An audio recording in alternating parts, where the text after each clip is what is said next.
Reverend Lynn Cheek, and I thought the best way for you to get to know me is for you to look at the space that I'm going to be occupying here at Hope, especially since you probably won't see it for a while, maybe not another couple of months or so. So you're going to get this sneak peek of how we move furniture around, and Brian put some shelves up, and so the little things in the office will help you get to know me a little bit better. And then if you see something in the office that you want to say, wait, you didn't talk about that, email me. And I would love to tell you about my little trinket or my little adventure or whatever the backstory is behind why that thing is so important to me that I take it with me into my office.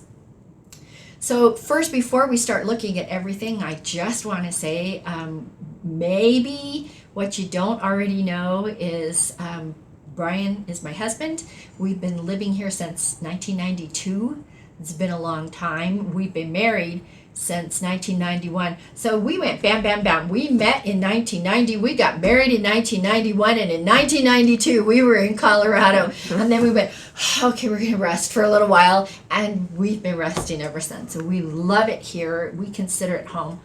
I know we're not considered locals, but we really, really like it here. So that's kind of where we came from. We met at church. I knew Brian's father and stepmother before I knew Brian. And Carolyn and I sang in choir together. And then, of course, Bob would be around, and so I knew him. And then Bob talked Brian into coming to church. And they would sit together in the pews, and Bob would say, that one's single, that one's single.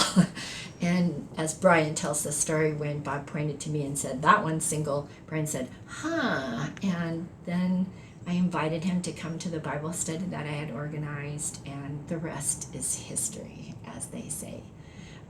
We got married at family camp in San Juan Capistrano. Some of you who are my age or a little bit older might remember that song, When the Swallows Come Home to Capistrano. San Juan Capistrano near the beach, but family camp's 13 miles inland, has some good hiking, a little hill to the cross, a little stream through it, and we got married on the volleyball court. And that was lots of fun. So I became a mom when I married Brian. He has 2 children from what I like to call a wrong marriage. We don't want to number them like there's going to be another one. He had a wrong marriage. I'm a right marriage. I had a wrong marriage. He's my right marriage. We've been married 29 years. I think that speaks for itself. So, and that we met at church and got married at family camp with our church family around us. That really has set the stage for some really happy years. So that's about us. Anything else you want to know, just ask me. Send me an email. I would love to answer. But let's look around the office and see all my little goodies, and you'll get a better picture of who I am and who Brian is. I have some pictures up on the bulletin board. Not everything, but there's a picture of some girlfriends from Phillips United Methodist, where I was music director, and pictures of my daughter's wedding in Niagara Falls with my mother and stepfather there. They flew out to attend that, just like we flew out to attend that. And then our grandsons there in the picture with us. That little picture, the little girl on the bridge, is our oldest granddaughter, Liliana, and her mom took that picture, and I just love it. I think it's just so cute, like it could be a commercial or something, you know, the little girl, the Morton Salt or something. She just looks so cute there. And then next to that is Brian and I in South Korea. We had a lot of fun. We stayed there with some friends for 3 weeks, and it was just really wonderful. That was taken in Seoul. And then next to that is Brian in his Class A's from his firefighter days, looking pretty sharp and dapper, and our 2 grandsons. And then the surfing picture, oh, I have to tell you that card. It's the funniest card I've ever seen. Once upon a time, a very special person was born who was destined to change the world. And you open it up and it says, calm down, it's Jesus. Which I just love. But so that postcard actually is Brian surfing. He was in a surf contest in Huntington Beach, and you have to sign a waiver saying they can use whatever pictures, and he didn't remember anybody taking a picture of him. But our daughter saw that years and years later. Our daughter saw that postcard in a shop in California and sent it. Said, "Gosh, Daddy, this looks like the pictures I've seen of you when you were younger." And we were looking at it, and I said, "God, it does look like you." And Brian's looking at it, and he says, "I used to have trunks like that." And then he says, "Hey, that's my board," and we figured out that it was him. And so that's his claim to fame. And the little quilt, Lynn, I have everything under control. From Jesus, a girlfriend gave to me when we did the music for Walks to Emmaus. I think I did about 10 Walks to Emmaus with my trusty guitar. And I keep that as a reminder that I don't have to worry about a thing.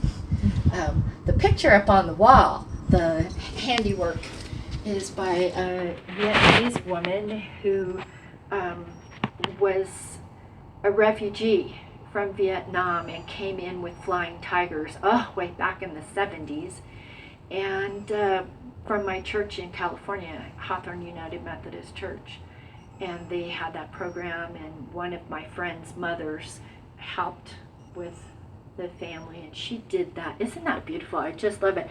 And when they found out that I was getting appointed to a church at Brentwood United Methodist Church that has a Vietnamese language program, they really wanted me to have that had hung in their mother's room for a very long time. So they hadn't known what to do with it, and finally decided that I needed to give it a home, and I've had it with me ever since. That's sweet.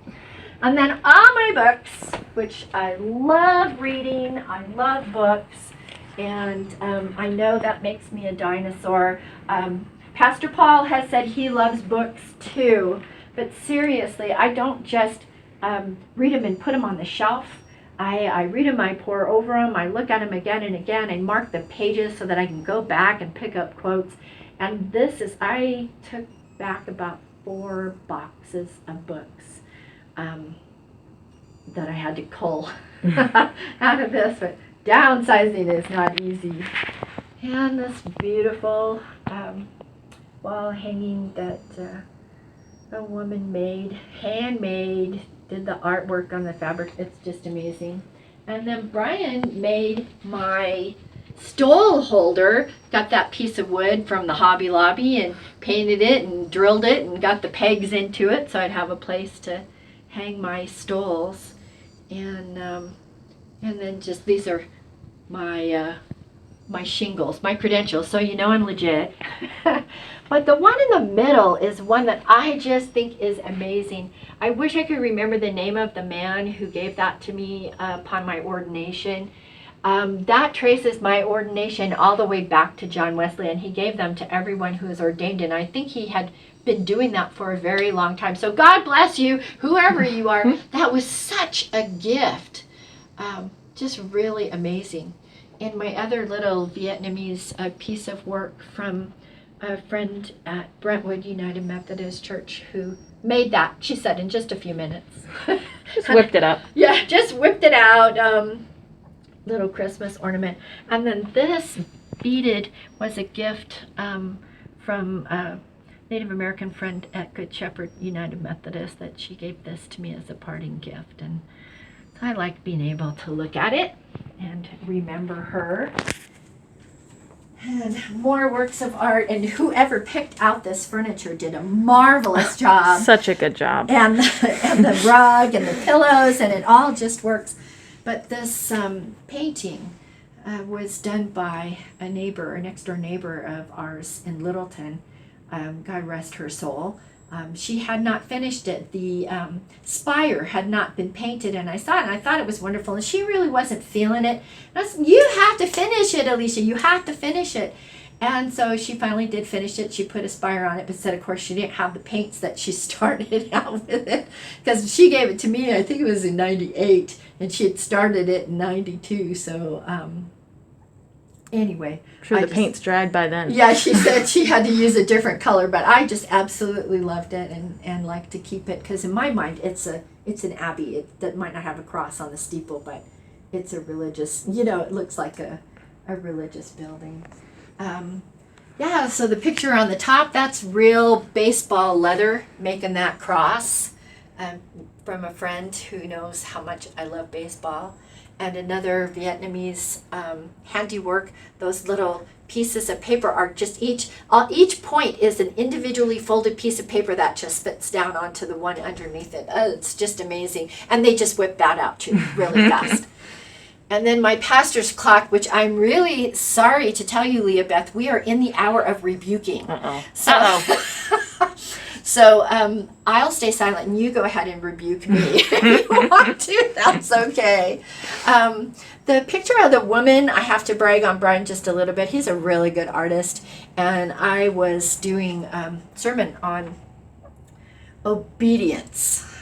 And I read a quote about obedience being like we are poured out of God's love pouring out through us over the world. That's how we look at submission and obedience. Because submission is such a nasty word, isn't it? You think of it.